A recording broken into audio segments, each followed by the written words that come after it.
I'm sitting here and soon I'm going to have to leave. It's starting to rain. When it comes to beliefs, religions, opinions, perspectives,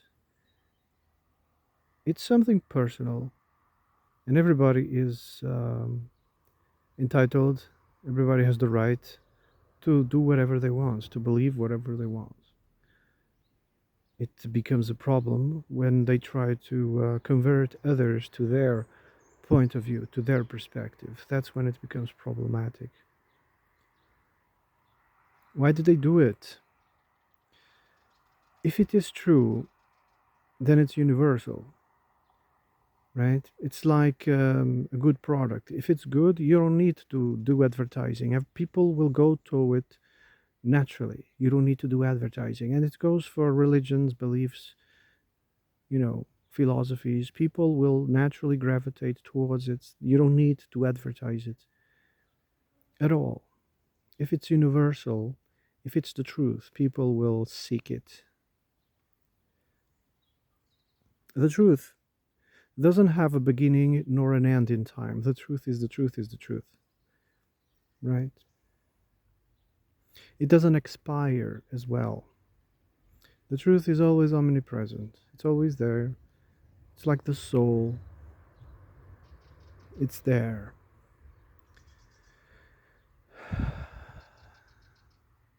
It scares me to death when I hear people, like sometimes I listen Christians on YouTube. I listen to them briefly, and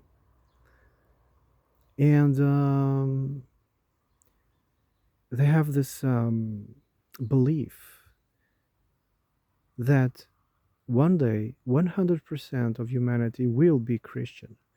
And I'm like, that just can't be. It's not compatible. It is not compatible. Yeah. It simply isn't compatible with most humans. Christianity became what it is um, because you had to convert. It was, what's his name? Constantine, that invented Christianity. Yeah. As a conquest tactic. It was the religion for the sheep, you know. He invented that thing, and everybody has to convert to it or else, you know. It wasn't out of the goodness of their hearts that most people converted. It was either that or else, you know. The most beautiful thing that happened actually was when the Reformation happened. The can't remember right now. It was like 100, you know, complaints. That was Martin Luther. I think it was his name, Luther. It was Luther that started this Reformation because he had became a pit of corruption. You could buy your way into heaven. The way things was going, and it's similar to pantheism around Athens. A long time ago. Pantheism was similar. You could buy your way into, everywhere if you had the right amount of money. That's why it also ran out of, it ran out of juice, so to speak, because it became a monetary thing. And after that, I think, people became a little bit more interested in Indian monism, and that's when movements. I think it started with Socrates, and then Plato and Plotinus, that were more interested in the metaphysics of the one and only transmigrant. But but the old gods lost its shine, with the Athenians because of that. There was too much corruption. And Luther, I mean, he had to as well. He had facts and wisdom in his side, and he argued everything that was going on with the church was insanity. Anyway, when that happened, when the Reformation happened, at the same time you had the printing press, and suddenly everybody had got access to the book, to the scriptures that was put up together. It was the most, famous stories of the time that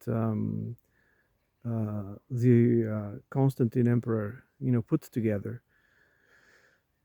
It was the most popular and easy to understand, mediocre stories. He put them all together, and then suddenly population had access to those stories. After that Reformation and the printing press, there was like hundreds of new cults that derived from it.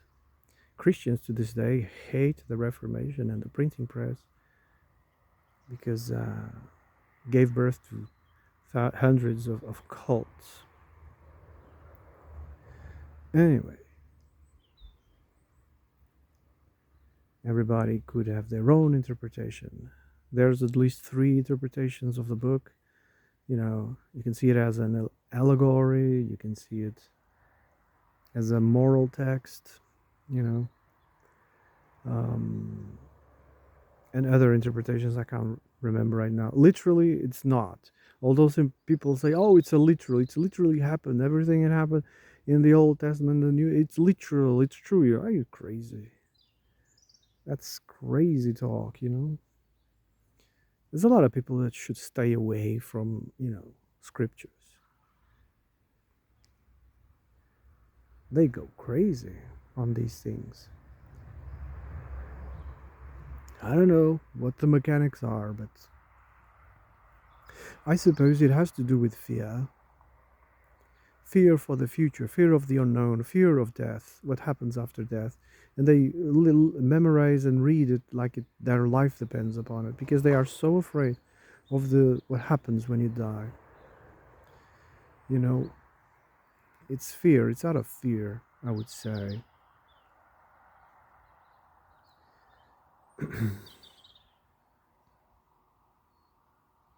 Anyway, monism actually teaches the opposite. Monism actually tells you what makes you think you are, which dies. You know, pretty much telling you are immortal. So don't worry about the afterlife or any shit like. Don't worry about karma. Don't worry about heaven or hell. That doesn't exist. It's all bullshit. Monism is a different type. It's not religion. It has a different function. Religion is for the purpose of enslavement, but monism is the opposite. It's the opposite. I would say the purposes of liberation.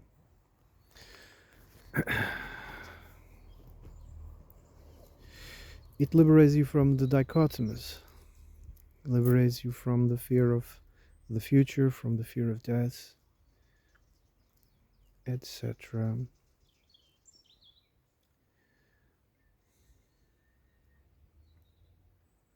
I was going to say something, but I forgot.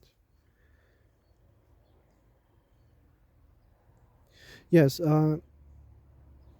So in ancient Greece, pantheism started, growing out of fashion, and people start interested in the one and only transmigrant metaphysics out of India, and start getting interested by it, and immediately there was, well, not almost immediately, but a certain interpretation that we call Christians came along. Christians, they cherry picked the best parts or the parts that suited them from Platonism, right? They cherry picked it and even wrote books about it. There's a couple of books that was clearly stolen from Platonism. I can't remember right now the titles. Nope, can't remember. But they cherry picked, and ran with it. The one and only transmigrant, the soul. They turned it into overlord that lives behind the clouds, and he has a binocle. How do you say that? Those magnifying glasses. Come on, I'm not binocle. Oh shit. Binocle. I don't know. Binocle. Can't remember in English. It's something like that. And he's looking over all the time, looking at what you're doing, and he has lists of things that you have to do. And if you don't do the things on those lists, he will throw you into hell. Well, hell is a pure invention out of the Christians, and it's you know it's uh, inspired by Dante's Inferno. Yes, hell, invented by the Christians, was inspired by Dante's Inferno, the Divine Comedy, I think it's called. Yeah. Anyway, if there really is a hell, it's not, burning at all. It's actually freezing. If there's a hell, it's actually freezing. But anyway, people, see things upside down and backwards for the most part.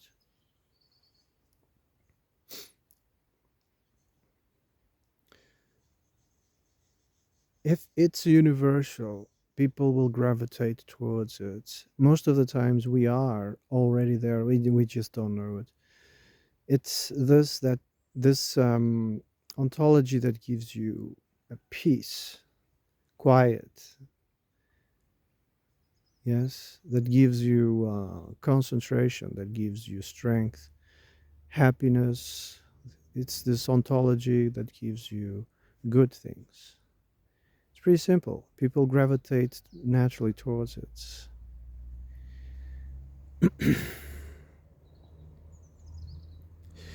Trying to explain it is what gives birth to metaphysics. Trying to explain this thing that everybody's gravitating towards, this quietness, this peace, this stillness, this goodness. Agitation, it's the opposite, and that's what the religions do. It's great.